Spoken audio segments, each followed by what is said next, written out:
Assalomu alaykum, rahmatullohi va barakatuh. Men siz bilan bugun 26-sanada tug'ilgan insonlar haqida gaplashmoqchiman. Chunki hozirgina bir ayol bilan ishladim. Podpiska tugmasini bosing, juda ham qiziq axborotlarni, ma'lumotlarni olasiz va meni yo'qotib qo'ymaysiz. Like tugmasini ham bosangiz, juda ham nur ustiga alo nur bo'ladi. Endi esa diqqat bilan eshiting. Agarda siz 26da tug'ilgan bo'lsangiz yoki farzandingiz yoki kim bo'lishidan qat'iy nazar, siz qanday qilib buni hisob-kitob qilasiz? 2 ni qo'shasiz 6 ga, bu 8 energetikasini beradi. Nihoyatda yaxshi ko'raman 8 energetikasini. Shuning uchun albatta siz bilan bo'lishkim keldi. Chunki 8 energetikasi adolat arxetipiga teng. Arxetip nima degani? Arxetip bu aynan arxitekturangiz shunaqangi. Ya'ni sizda tipingiz arxitekturasi adolat.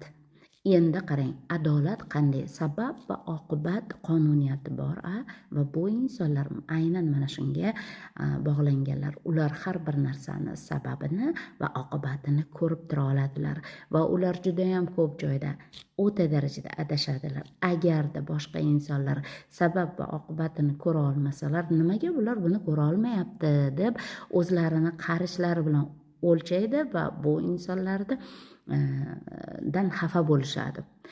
Bu xislat, bu sifat sizga Alloh tomonidan berilgan sifat hisoblanadi va siz buni evaziga qayerlarda ishlashingiz mumkin? Qaysi kasblarda siz o'z o'rningizda his qilasiz, bilasizmi? Siz sudya bo'lishingiz mumkin, advokat bo'lishingiz mumkin.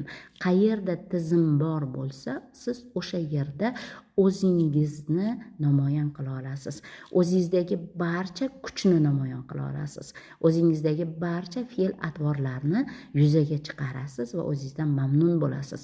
Va hayotingizda hamma narsa barakali kelishni boshlaydi. Qarang. Sizda 8 energetikasi bo'lganligi uchun siz pul energetikasisiz. Agarda siz o'zingizda yaxshi bilmasangiz, pul energetikasini siz boshqarmasangiz, maydalashib yuraverasiz. Agarda siz pul energiya o'zi pul energiya hisoblanadi. Lekin bu sizda bor. Lekin siz buni izlashingiz, bu sizda tizimingizga qarshi ketayotgan hisoblanasiz.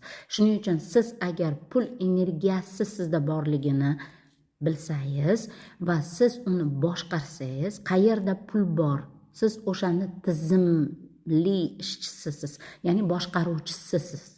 Shuning uchun hokimiyatlarda, har xil vazirliklarda ham aynan pul tizimida ishlaydi.